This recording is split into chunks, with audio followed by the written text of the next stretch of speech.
El banquete o de la erótica es un diálogo platónico escrito alrededor del año 380 a.C., en el cual, en una cena, un grupo de comensales se reúne para recitar discursos sobre el eros y el amor. Estos comensales son los filósofos Fedro, Pausinas, Erexímaco, Aristófanes, Agatón, Sócrates y finalmente se les une Alcibíades. Algunos puntos que se deben tomar en cuenta para entender mejor estos diálogos es que algunas cuestiones como la pederastia y el machismo eran bien recibidos, además de que desde estos tiempos la homosexualidad ya era bien recibida.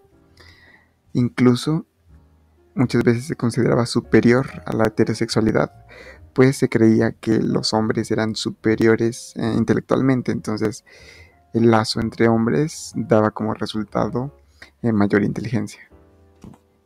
El primero en participar es Fedro, y Fedro dice que el Eros es un gran dios digno de ser admirado, principalmente por su ancianidad, pues no tiene ni padre ni madre. Dice que según Hesíodo, el caos existió al principio, y enseguida apareció la tierra con su vasto seno, base eterna e inquebrantable de todas las cosas, y después el Eros. Dice también lo siguiente: de todos los dioses es el que hace más bien a los hombres, porque no conozco mayor ventaja para un joven que tener un amante virtuoso, ni para un amante que el amar un objeto virtuoso. Nacimiento, honores, riqueza, nada puede como el Eros inspirar al hombre lo que necesita para vivir honradamente, quiero decir, la vergüenza del mal y la emulación del bien. Sin estas cosas es imposible que un particular o un estado haga nunca nada bello ni grande. Me atrevo a decir que si un hombre que ama hubiera cometido una mala acción o sufrido un ultraje sin rechazarlo, más vergüenza le causaría presentarse ante la persona que ama que ante su padre, su pariente o ante cualquier otro. Vemos que lo mismo sucede con el que es amado, porque nunca se presenta tan confundido como cuando su amante le coge en alguna falta. De manera que, si por una especie de encantamiento, un estado o un ejército pudieran componerse de amantes y amados, no habría pueblo que llevara más allá el horror al vicio y la emulación por la virtud. Hombres unidos de este modo, aunque en corto número, podrían en cierta manera vencer al mundo entero. Porque, si hay alguno de quien un amante no querría ser visto en el acto de desertar las filas o arrojar las armas, es la persona que ama, y preferiría 1000 veces morir antes que abandonar a la persona amada, viéndola en peligro y sin prestarle socorro. Porque no hay hombre tan cobarde a quien el Eros no inspire el mayor valor y no le haga semejante a un héroe. Dice Fedro también que los dioses aprueban lo que se hace por la persona que se ama. Ellos estiman, admiran y recompensan mucho más lo que se hace por la persona por quien es uno amado. El que ama tiene un no sé qué de más divino que el que es amado, porque en su alma existe un Dios. Fedro concluye diciendo que de todos los dioses, el Eros es el más antiguo, el más augusto y el más capaz de hacer al hombre feliz y virtuoso durante su vida y después de su muerte.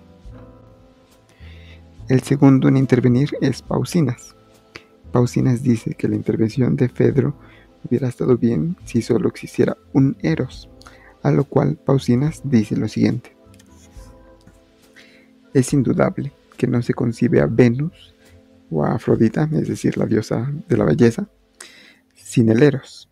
Si no hubiese más que una Venus, no habría más que un Eros, pero como hay dos Venus, necesariamente hay dos Eros. A continuación, Pausinas nos dice quiénes son estas dos Eros. La primera es la Venus celeste, es la de mayor edad y es hija del cielo. La segunda es la Venus popular, es la más joven y es hija de Zeus y de Dione. ¿Y cómo sabremos cuál de las dos deberíamos alabar? Dice Pausinas que al igual que toda acción que no es ni bella ni fea en sí, lo mismo ocurre con los Eros. Ni uno de los dos es bello ni laudable a menos que vaya conforme o en contra de las reglas de la honestidad respectivamente. Es decir, solo el Eros que sea honesto es el que merece ser admirado. Sobre el Eros de la Venus popular, Pausinas dice lo siguiente: el Eros que es popular solo inspira acciones bajas. Es el Eros que reina entre el común de las gentes, que aman sin elección, lo mismo las mujeres que los hombres, dando preferencia al cuerpo sobre el alma. Cuanto más irracional es, tanto más los persiguen, porque solo aspiran al goce. Y con tal que lleguen a conseguirlo, les importa muy poco por qué medios. Por otro lado, sobre el Eros de la Venus celeste dice lo siguiente: no habiendo nacido la Venus celeste de hembra, sino tan solo de varón, el Eros que la acompaña solo busca a los jóvenes, ligado a una diosa de más edad, y por siguiente, sin la sensualidad fogosa de la juventud. Los inspirados por este Eros solo gustan del sexo masculino, más fuerte y más inteligente. Dan preferencia a la inteligencia y al alma sobre el cuerpo. Es el Eros celeste, el que Pausinas aprueba, pues dice que sus motivos son honestos. Pausinas dice algo más sobre el Eros popular y es lo siguiente. Dice: sería verdaderamente de desear que hubiera una ley que prohibiera amar a los demasiado jóvenes, para no gastar el tiempo en una cosa tan incierta, porque quién sabe lo que resultará un día de tan tierna juventud, qué giro tomarán el cuerpo y el espíritu, y hacia qué punto se dirigirán, si hacia el vicio o hacia la virtud. Otra aportación de Pausinas sobre el amor es la observación de la contradicción que solemos hacer sobre las relaciones. Pausinas dice lo siguiente: por una parte, se dice que es mejor aunar a la vista de todo el mundo que amar en secreto, y que es preciso amar con preferencia a los más generosos y más virtuosos, aunque sean menos bellos que los demás. Es sorprendente cómo se interesa todo el mundo por el triunfo del hombre que ama, se le anima, lo cual no se haría si el amar no tuviese por cosa buena. Se quiere, además, que los amantes sean los únicos perjuros que los dioses dejen de castigar, porque se dice que los juramentos no obligan en asuntos de Eros. Los hombres y los dioses todos se lo permiten a un amante. Pero, y aquí viene la contradicción, se le encarga a los pedagogos que prohíban el acercamiento de los amantes, incluso los camaradas. Si les ven sostener tales relaciones, los hostigan y molestan con burlas, que los mayores aprueban. Entonces, ¿no se creería así que es una vergüenza amar? Y nuevamente Pausinas insiste en su respuesta anterior, que amar es bueno solo si se hace con honestidad. A continuación explica a qué se refiere con amar con honestidad. Un amante honesto es un hombre virtuoso que ama por buenos motivos, es decir, un amante del alma. Por otro lado, un amante deshonesto es el que concede favores a un hombre vicioso y por malos motivos, es decir, un amante popular. Pausinas continúa con su discurso y nos explica ahora bajo qué condiciones únicamente se nos debería ser permitido amar. Y dice lo siguiente: es preciso tratar al Eros como a la filosofía y a la virtud, y que sus leyes tiendan al mismo fin, si se quiere que sea honesto favorecer a aquel que nos ama, porque si el amante y el amado se aman mutuamente bajo estas condiciones, a saber, que el amante, en reconocimiento de los favores del que ama, esté dispuesto a hacerle todos los servicios que la equidad le permita, y que el amado, a su vez, en recompensa del cuidado que su amante hubiere tomado para hacerle sabio y virtuoso, tenga con él todas las consideraciones debidas.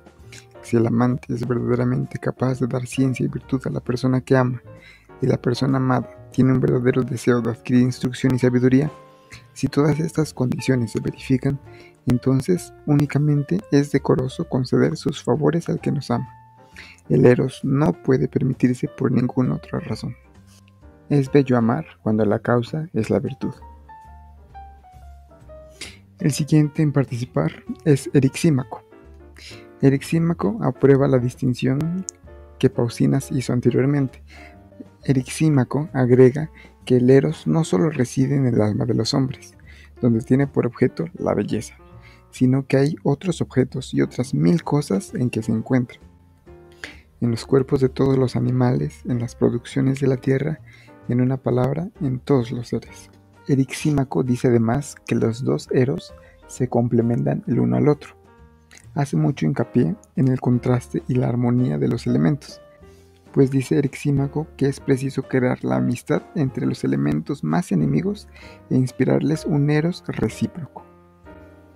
La distinción que hace Eryxímaco entre los dos eros es muy similar a aquella cuando nos referimos al bien y el mal. Un eros le hace mal a las cosas y el otro las repone.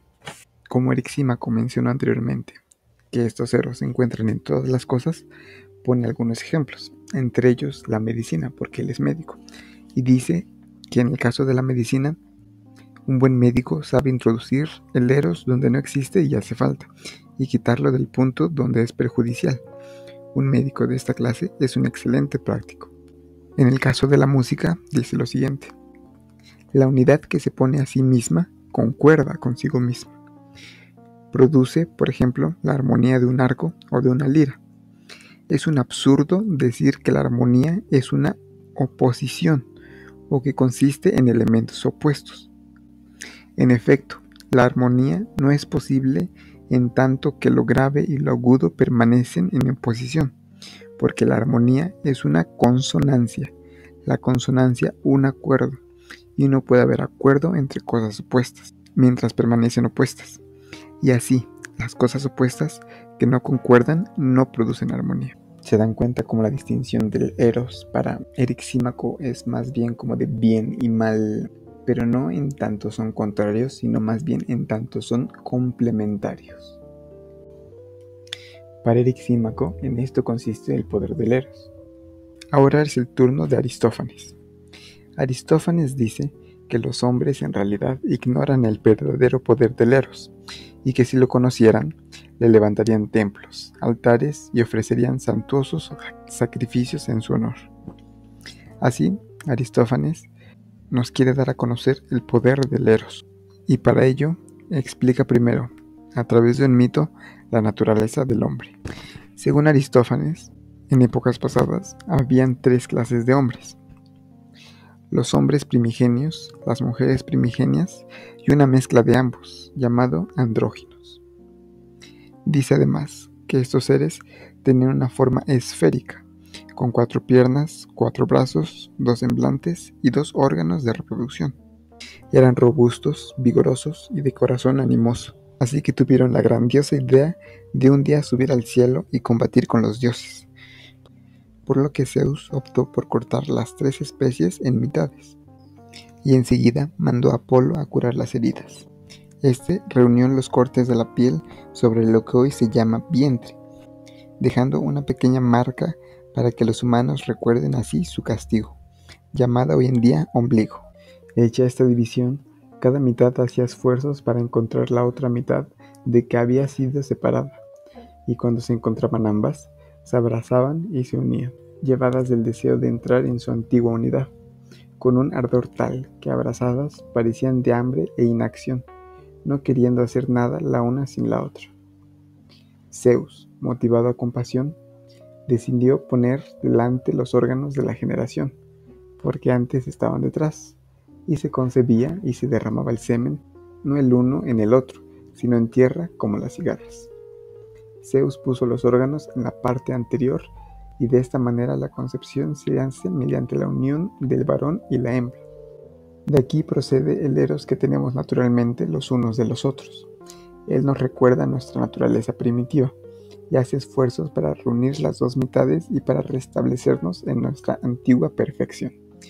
Esto explicaría por qué existe homosexualidad y heterosexualidad, pues las mitades que estaban unidas de hombre con hombre buscan a sus semejantes, mientras que las mitades de un todo femenino buscan así también a sus semejantes, es decir, a una pareja lesbiana. Eryxímaco dice algo más todavía sobre este relato, y es lo siguiente: estos mismos hombres que pasan toda la vida juntos no pueden decir lo que quieren el uno del otro. Evidentemente su alma desea otra cosa, que ella no puede expresar, pero que adivina y da a entender. Si el dios Vulcano se apareciese con los instrumentos de su arte y les dijese: oh hombres, ¿qué es lo que se les exige recíprocamente? ¿No es estar de tal manera unidos que ni de día ni de noche estén el uno sin el otro? Dice Lexímaco: tratemos pues de merecer la benevolencia y el favor de este Dios, y nos proporcionará la otra mitad de nosotros mismos, felicidad que alcanzan muy pocos. Ahora bien, si este antiguo estado era el mejor, necesariamente tiene que ser también mejor el que más se le aproxime en este mundo, que es el de poseer a la persona que se ama según se desea. Es el turno de Agatón. Agatón señala que nadie ha alabado en sí al dios Eros, que todos han alabado lo que el Eros hace por nosotros, pero que nadie lo ha halagado a él en sí. Entonces, el discurso de Agatón se dirige específicamente al dios y no a sus acciones. Por eso dice que para alabarlo primero es preciso saber lo que es el Eros. Dice lo siguiente: de todos los dioses, el Eros, si puede decirse sin ofensa, es el más dichoso, porque es el más bello y el mejor.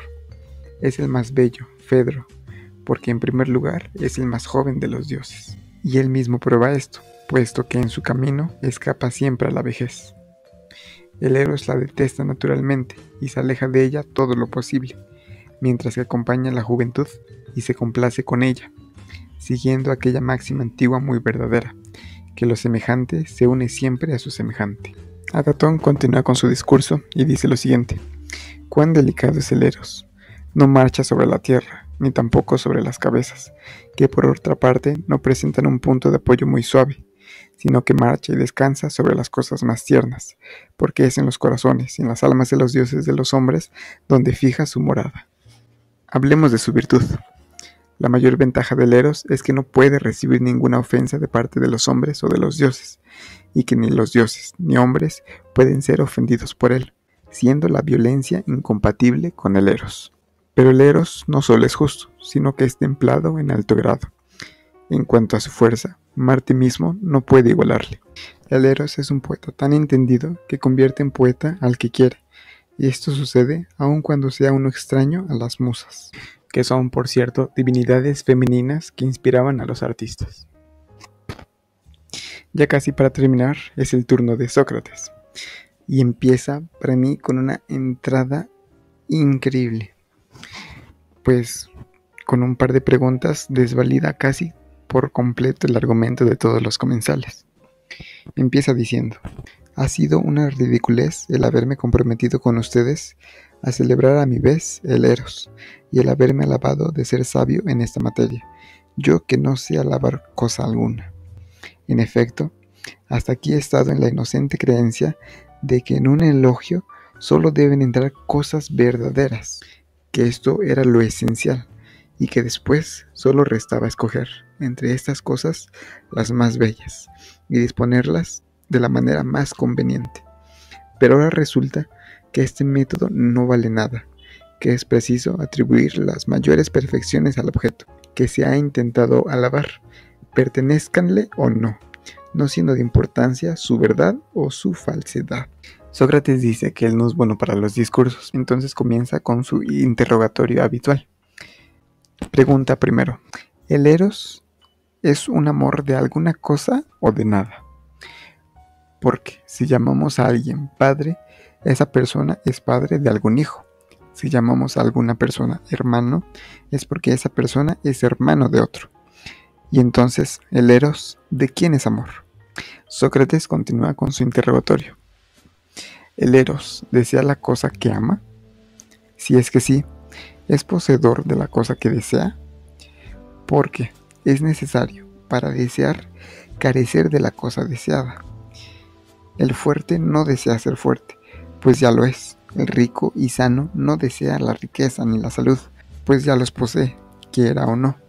Entonces, cuando decimos que deseamos algo que ya poseemos, lo que en realidad queremos decir es que deseamos poseer en el porvenir lo que tenemos en este momento. Esto es amar lo que no se está seguro de poseer con seguridad. Ahora, recapitulando. En primer lugar, dijimos que el Eros es el amor de algo. En segundo lugar, dijimos que el Eros es amor de algo que no posee. Anteriormente, el resto de comensales habían acordado que el Eros es el Eros de la belleza, que el Eros ama la belleza, que el Eros desea la belleza y que éste rechaza lo feo. Entonces, ¿no dijimos que amamos las cosas cuando carecemos de estas? Si es así, entonces el Eros carece de belleza, pues la desea. ¿Y ustedes llaman bello a algo que no tiene belleza?, pregunta Sócrates. Además, ¿no son bellas las cosas buenas? Claro que sí. Por tanto, el Eros, al no poseer belleza, siendo que lo bello es inseparable de lo bueno, el Eros tampoco posee bondad. Poco después, Sócrates admite haber aprendido todo lo que sabe sobre el Eros gracias a una mujer llamada Diotima, y a su conversación con ella se refiere a partir de ahora. Sócrates le pregunta a Diotima que si el Eros carece de belleza y bondad, es entonces feo y malo, a lo que Diotima le responde que carecer de belleza y de bondad no necesariamente te vuelve feo y malo, sino que en ocasiones puede ubicarte en un punto medio, siendo este el caso del Eros. Diotima también dice que el Eros, estando privado de estas cualidades, no puede ser un dios, y Sócrates le pregunta, entonces, ¿acaso el Eros es un mortal?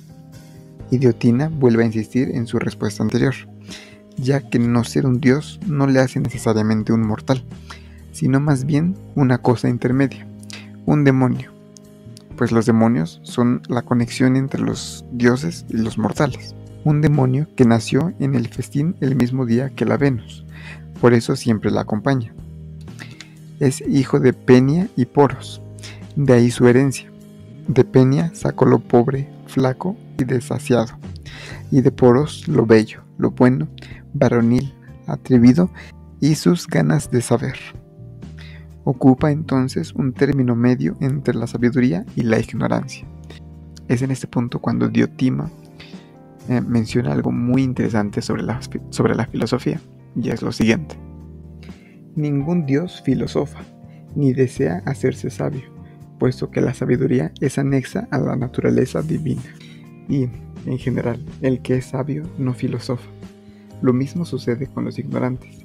Ninguno de ellos filosofa, ni desea hacerse sabio, porque la ignorancia produce precisamente el pésimo efecto de persuadir a los que no son bellos, ni buenos, ni sabios de que poseen estas cualidades, porque ninguno desea las cosas de que se cree provisto.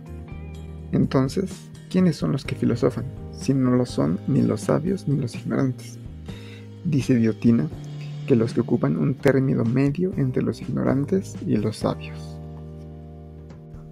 Diotima continúa y le pregunta a Sócrates, ¿el que ama lo bello, a qué aspira? Sócrates responde que a poseerlo. Diotima vuelve a preguntar, ¿qué le resultará de poseerlo? Sócrates se ve incapaz de responder esta pregunta.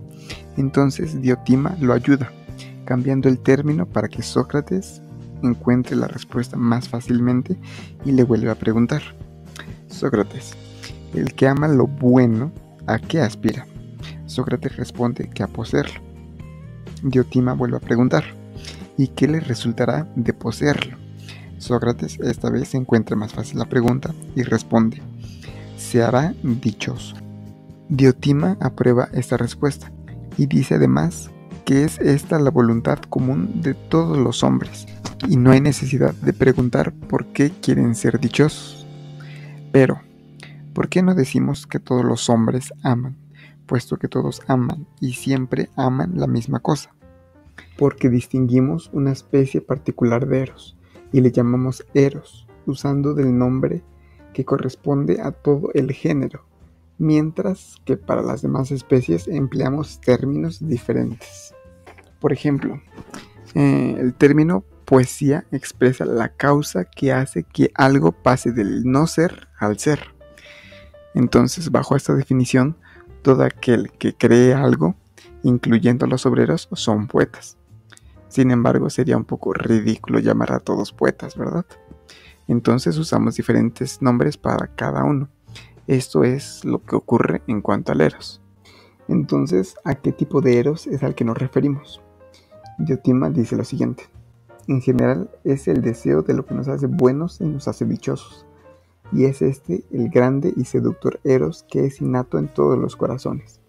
pero todos aquellos que en diversas direcciones tienden a este objeto, hombres de negocios, atletas, filósofos, no se dice que aman ni se les llama amantes, sino que solo aquellos que se entregan a cierta especie de eros reciben el nombre de todo el género, y a ellos solo se les aplica la palabra amar, eros y amantes. Diotima continúa con su diálogo y ahora le dice a Sócrates lo siguiente: Sócrates, la belleza no es, como tú te imaginas, el objeto del eros. Entonces, ¿cuál es el objeto del eros?, pregunta Sócrates. Diotima responde que es la generación y la producción de la belleza.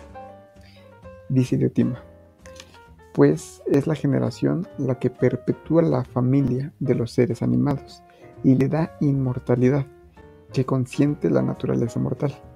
Pues conforme a lo que ya hemos convenido, es necesario unir al deseo de lo bueno el deseo de la inmortalidad, puesto que el eros consiste en aspirar a que lo bueno nos pertenezca siempre. De aquí se sigue que la inmortalidad es igualmente el objeto del eros. ¿Y cuál es, según tu opinión, Sócrates, la causa de este deseo y de este eros? ¿De dónde vienen estas disposiciones amorosas? Es la naturaleza mortal la que aspira a perpetuarse y a hacerse inmortal en cuanto es posible, y su único medio es el nacimiento que sustituye un individuo viejo con un individuo joven. Así, Diotima nos da a entender que el motivo por el cual nosotros amamos es que deseamos ser inmortales y por eso nos reproducimos. Diotima continúa con su discurso y dice todavía algo más sobre esta inmortalidad. Dice lo siguiente: si quieres reflexionar ahora sobre la ambición de los hombres están poseídos del deseo de crearse un nombre y de adquirir una gloria inmortal en la posteridad, y que este deseo, más que el eros paterno, es el que les hace despreciar todos los peligros, comprometer su fortuna, resistir todas las fatigas y sacrificar su vida misma. Pues, por esta inmortalidad de la virtud, por esta noble gloria, no hay nadie que no se lance, yo creo, a conseguirla, con tanto más ardor, cuanto más virtuoso sea el que la prosiga, porque todos tienen eros a lo que es inmortal. Los que son fecundos con relación al cuerpo aman a las mujeres, pues quieren reproducirse, obviamente. Pero hay quienes son más fecundos del espíritu que del cuerpo, y a estos les toca también producir. Pero si no son fecundos del cuerpo, ¿qué es lo que le toca al espíritu producir? Dice Diotima que aquellos que prefieren el espíritu deben producir sabiduría y las demás virtudes que han nacido de los poetas y de todos los artistas dotados del genio de invención. Básicamente nos dice que todos aspiramos a la inmortalidad, pero lo hacemos de un eros diferente o de una perspectiva diferente. Algunos se juntan para reproducirse y ser inmortales a través de sus hijos, mientras que otros se inclinan más por las virtudes o por las artes, y a través de estas, con sus obras y sus acciones, se vuelven inmortales. Finalmente, Diotima nos habla del camino que nos lleva al eros absoluto, y dice lo siguiente: el que quiera aspirar a este objeto por el verdadero camino, debe desde su juventud comenzar a buscar los cuerpos bellos.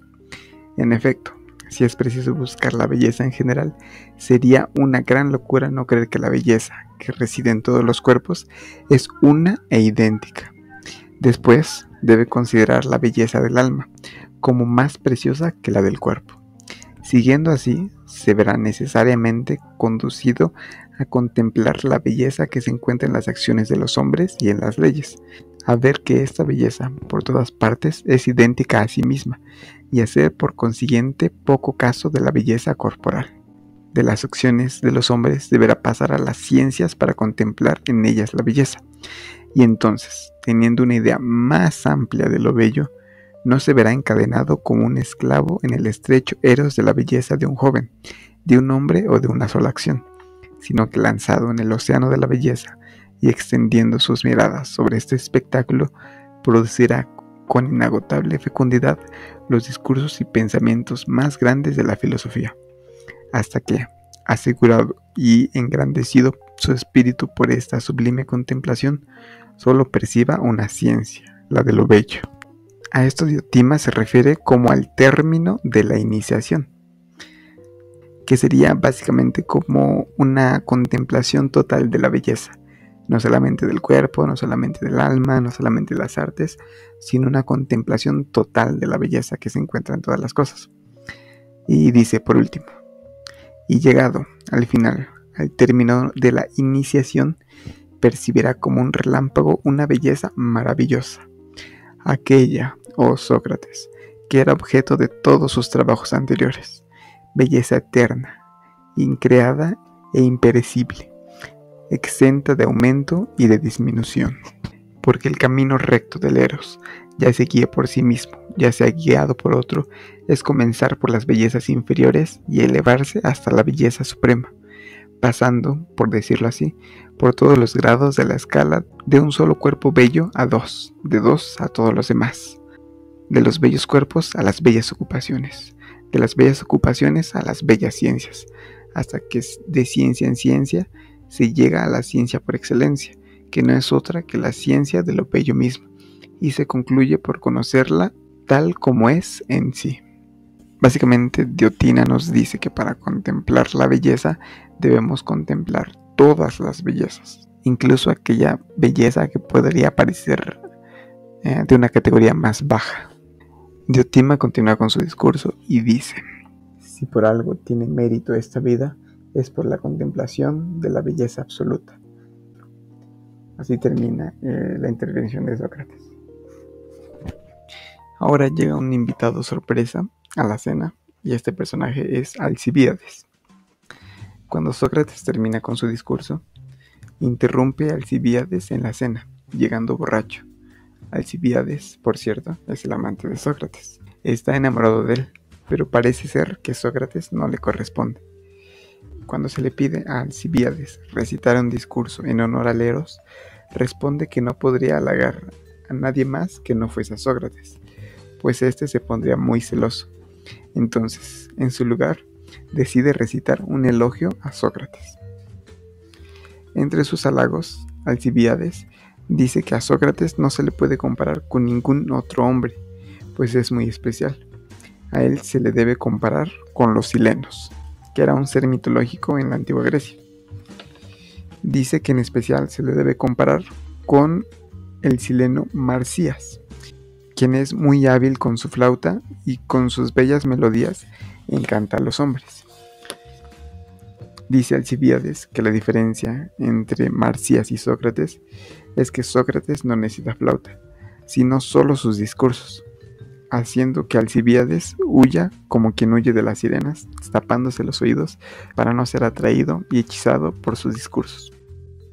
Alcibíades continúa con su serie de alabanzas a Sócrates y menciona que a este se le debe admirar por su papel en las guerras, pues en la expedición contra Potidea, Sócrates sobresalía por encima de todos los demás por su paciencia para soportar la fatiga. Si había hambre, aguantaba mejor que todos, y si había abundancia, sabía disfrutar como ningún otro. A Sócrates no le gusta beber, pero si lo hace, nunca nadie lo vería ebrio.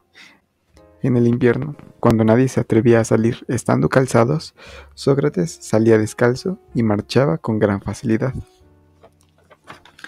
Algunas veces se le puede observar detenido en un mismo sitio y en la misma posición, desde la mañana hasta muy tarde, meditando hasta hallar la respuesta que buscaba. En combate era de los más valientes. Me salvó la vida, o incluso habiendo sido derrotados, como aquella ocasión en la derrota de Dilío, cuando nuestra tropa huía a toda velocidad, Sócrates se retiraba altivo y con mirada desdeñosa, así que nadie quería atacarle, pues en la guerra no se ataca ordinariamente al que muestra tales disposiciones. Finalmente, Alcibíades dice: mas lo que hace a Sócrates digno de una admiración particular es que no se encuentra otro que se le parezca, ni entre los antiguos ni entre nuestros contemporáneos. Podrá, por ejemplo, compararse a Brasidas o cualquiera otro con Aquiles, a Pericles con Néstor o Antenor, y hay otros personajes entre quienes sería fácil reconocer semejantes, pero no se encontrará ninguno, ni entre los antiguos ni entre los modernos, que se aproxime ni remotamente a este hombre ni a sus originalidades, a menos que se comparen a él y a sus discursos, como ya lo hice, no a un hombre, sino a los silenos y a los sátiros. Y aquí, amigos, lo que yo alabo en Sócrates, y también lo que le acuso.